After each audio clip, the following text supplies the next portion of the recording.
Hello बच्चों, कैसे हैं आप? उम्मीद करती हूँ आप बढ़िया और एकदम मज़े में होंगे, खुश होंगे और लाइफ को एंजॉय कर रहे होंगे। बिल्कुल खुश रहिए, स्वस्थ रहिए, मस्त रहिए, यही जीवन जीने का आधार है। देखिए, जब हम खुश होते हैं तो कार्य भी निपुणता से करते हैं। तो चलिए रहते हैं खुश और बढ़ते हैं अपने अध्याय की ओर। हम पढ़ने वाले हैं अपना अध्याय जिसका नाम है आज़ादी का सुख। तो बच्चों, कहते हैं कि पराधीन व्यक्ति को सपने में भी सुख नहीं मिलता। सोने के पिंजरे में बंद पक्षी भी हर समय पिंजरे से निकलने की कोशिश करता है। आज़ादी की इसी महत्ता का वर्णन इस कहानी में किया गया है। आइए अपनी कहानी की ओर चलते हैं। तो एक बहुत अच्छा राजा था। उसके राज्य में प्रजा सुखी थी। किसी प्रकार का कोई भय नहीं था, यानी कि कोई डर नहीं था। वहां पर लोग सुख चैन से रहते थे और अपने राजा की प्रशंसा यानी कि राजा की तारीफ किया करते थे। राजा पशु पक्षियों से बहुत प्यार करता था। राजा बहुत स्नेही व्यक्ति था। वह पशु पक्षियों से बेहद प्रेम करता था। उसके महल में कई हाथी और घोड़े थे।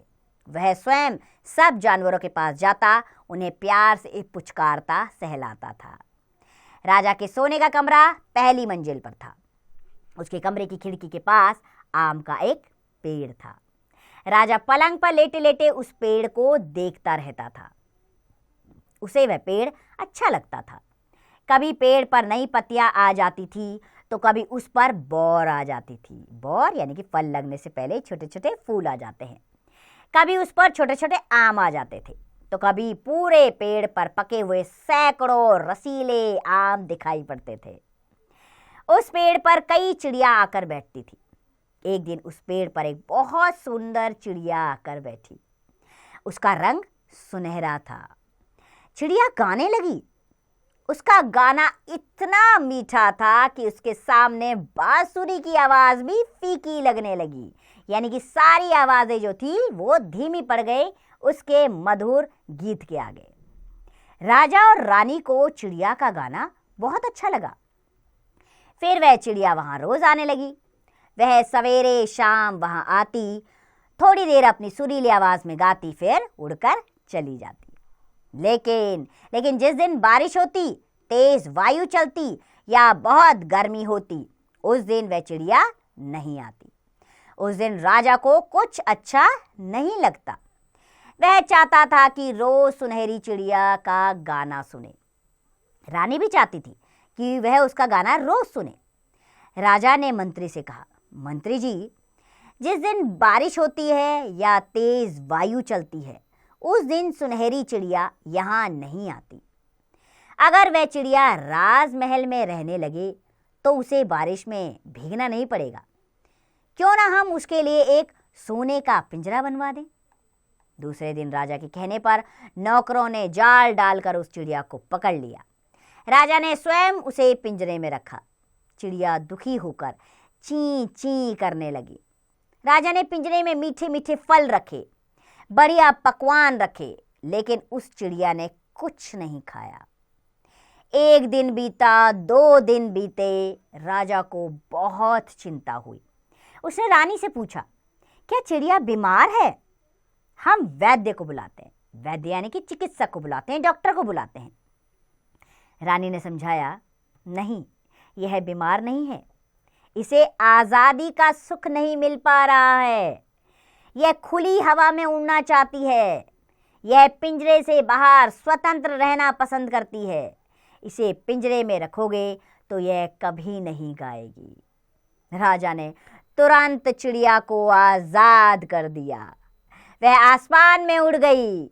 दूसरे दिन सवेरे वह आम के पेड़ पर बैठी गाना गा रही थी और राजा को बहुत प्रसन्नता हुई।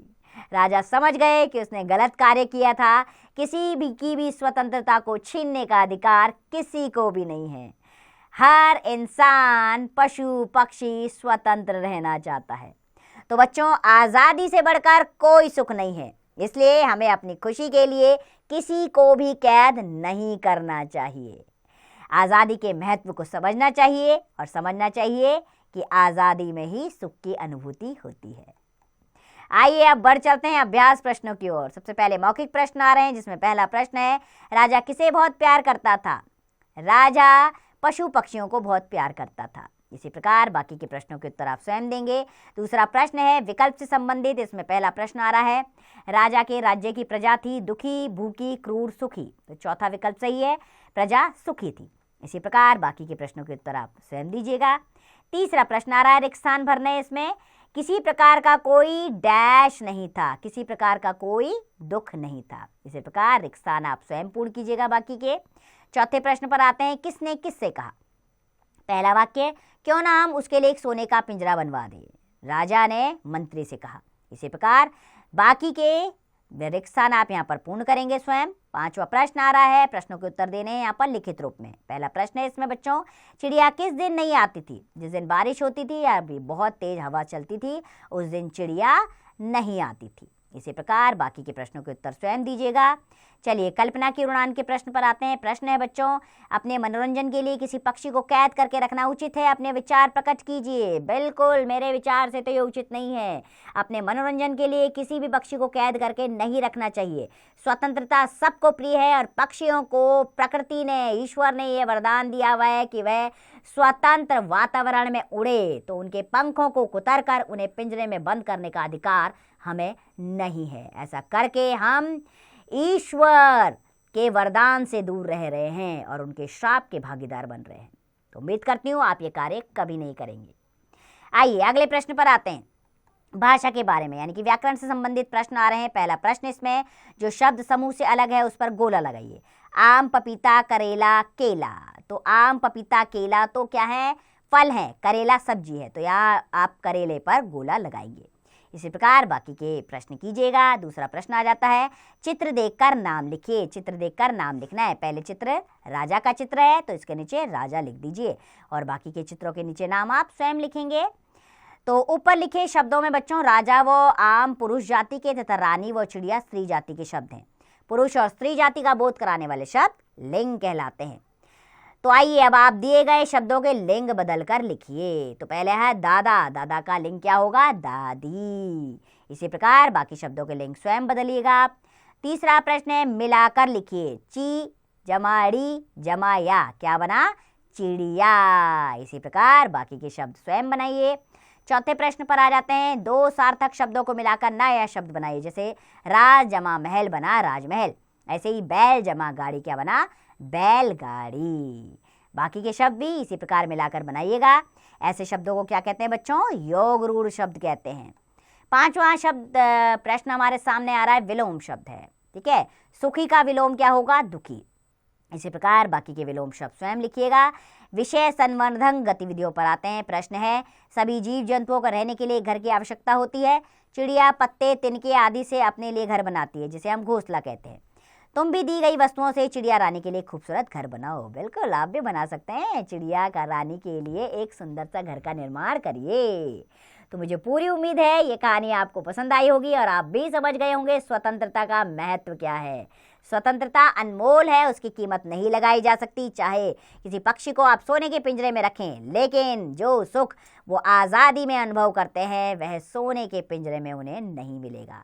इसीलिए हर पशु पक्षी को आज़ाद रखिए। उम्मीद करती हूँ इस कहानी से मिलने वाली सीख को अवश्य आप अपने जीवन में अपनाएंगे, खुश रहेंगे, स्वतंत्र रहेंगे और मस्त रहेंगे भाई।